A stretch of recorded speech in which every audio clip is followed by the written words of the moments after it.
My son, his name is Peter.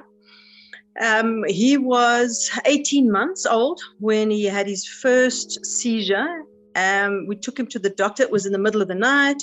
They said, look, children that age sometimes get it, being dehydrated, overheated, whatever. But in the next 24 hours, he had another 3 seizures. So that's when they said, take him for tests and basically sort of, diagnosed him as general epileptic. The medication was shocking. He'd just learned to talk and walk and everything, and he just completely stopped. He just became this blob. And they said, don't worry, it's the result of the medication, but he'll eventually get used to it. I think we kept that medication going for 3 weeks, and he was like a baby. So I just said, we're stopping. We'll try another method of something. And that's when I started researching. He went to grade 4, which was about 10, 11 years old. And the school called me and said, something's going on with him. He's not well. He didn't have a seizure as far as they could see, but something wasn't right. Anyway, it was a seizure. We took him into the doctors and they said it's puberty. So then we had to make a decision. You either carry on with my alternative method of just healthy eating, or start him on medication.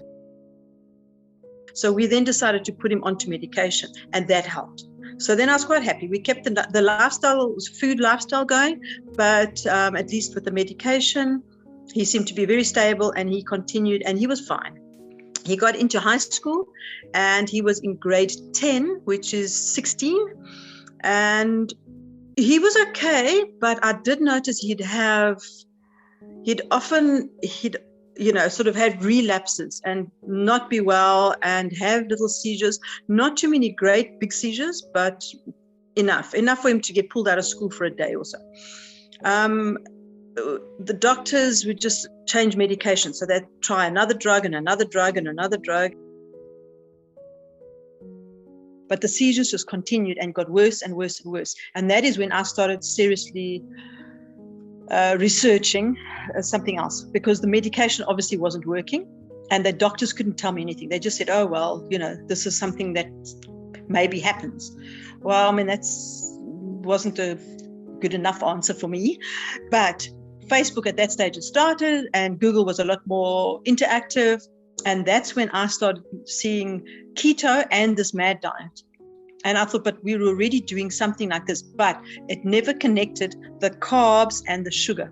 I never connected that with his seizures. And he is tall and skinny. So I was constantly giving him carbs to fatten him up.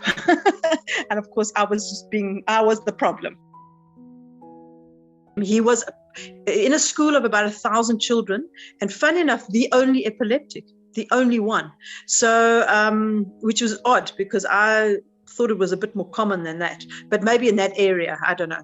So he would be doing something, he'd do something random. He would, instead of everybody's walking off to class and he's walking off to the sports pavilion, somebody would see him and go and notify either a teacher or one of the prefects, prefect bodies, and they would go and fetch him, because basically he's having one of his seizures where he switches off and just walks to go somewhere else, or goes to go and get on the bus to go home, and it's not home time, So the whole school was always aware of, if he's in a place where it doesn't look like he should be, they'd make sure that they get him back to somewhere or back to the office so that they could put him back into the place. And he obviously wouldn't even know. He wouldn't even know he'd walked off and climbed onto the bus, And it was always a big joke.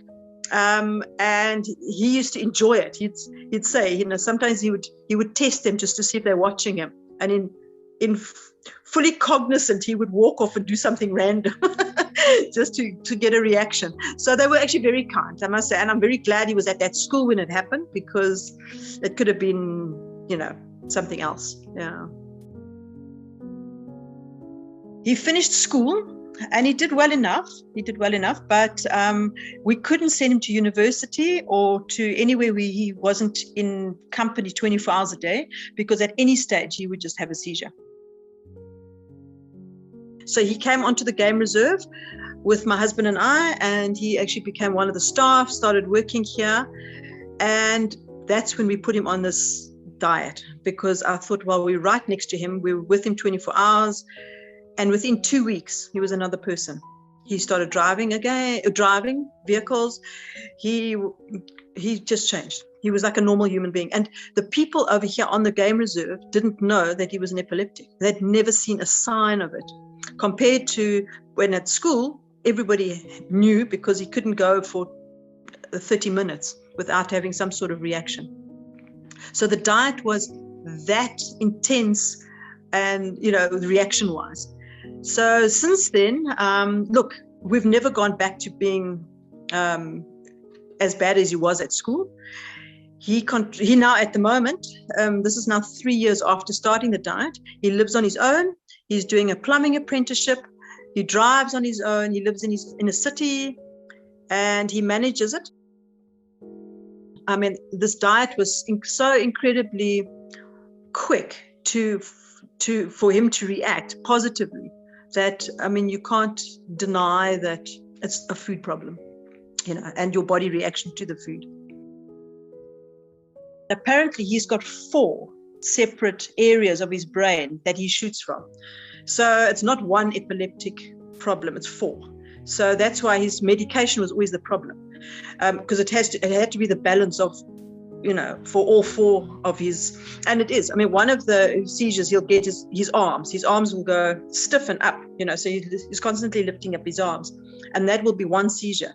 Another one will be actually entire body going stiff, so the diet has kept him having none of that. All he'll do is when he's overexerted himself with sport or he's a bit stressed or something, he'll have these little shakes. Like if somebody walks over your grave, that expression where you have this little, that's all he's getting at the moment. And I mean, that's it. So that is huge in his life, because he would have full-on seizures and sometimes all 4 of them at the same time.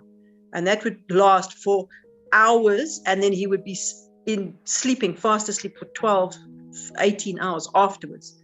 So I mean, I didn't actually think he'd ever come around. I thought he'd actually almost be brain dead, by the time he was 20, when I was looking at him when he was 16.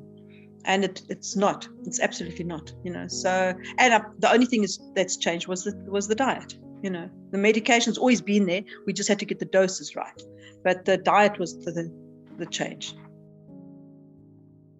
I must say, and often we were told by doctors that, as an epileptic, don't expect him to be the top of the class. Don't expect him to whatever, and which is the absolute biggest lot of nonsense. Because even if you, I mean, especially in sport, you look at all these top sports people, Tiger Woods and John T. Rhodes, they are all epileptics, and they are top of their field. They've just managed their condition, So maybe it's easier for them because they've got an easier road or whatever, but you can't put a blanket statement on don't expect him to do well. I mean, he did exceptionally well at school with his condition. So, but he wasn't on the medication. So I would have hated now in retrospect to have been the handbrake, of him getting to where, because he knows what he's capable of now.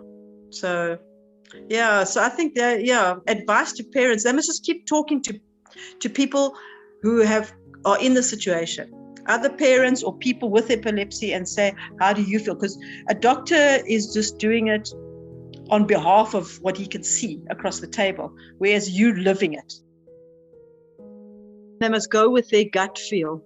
Absolutely. You know your child, and you'll know that something seems to be wrong, off, not working, or working. So not having, everybody behind the MAD diet or the keto diet or something, you're not getting a lot of support. But I must say, being on Facebook and being on separate, I'm on about 5 or 6 different groups, closed, private, epileptic, whatever, support groups. They do help, because even if I'm looking at other people's comments about somebody's problem, it triggers something in your own head. You think, oh, but my child did that, or, oh, wait, I've seen this, or, oh, well, that's okay, I'll try that. That's something new. But they must also go with their gut feel. So go and ask the questions, but don't take anything as if it doesn't work that way, there's something wrong with the way I'm doing it. As you know, every epileptic is completely different. There's no, standard treatment and standard response. So they must, they'll know their kids and they'll know if something works. Because you know them and you know your kids, and you don't need everybody's opinion, and you're not going to kill them. You will know they're not going to die because you've made some mistake. And that was pretty scary. You'd think, I'm trying something new and nobody's behind me and nobody can help me. So what if it doesn't work? It's not going to work, what the old way the way I did things was going to definitely kill him. The amount of pasta, rice and potatoes I used to feed that child was shocking. So that was actually worse than anything else I could have done. And he lived through it. So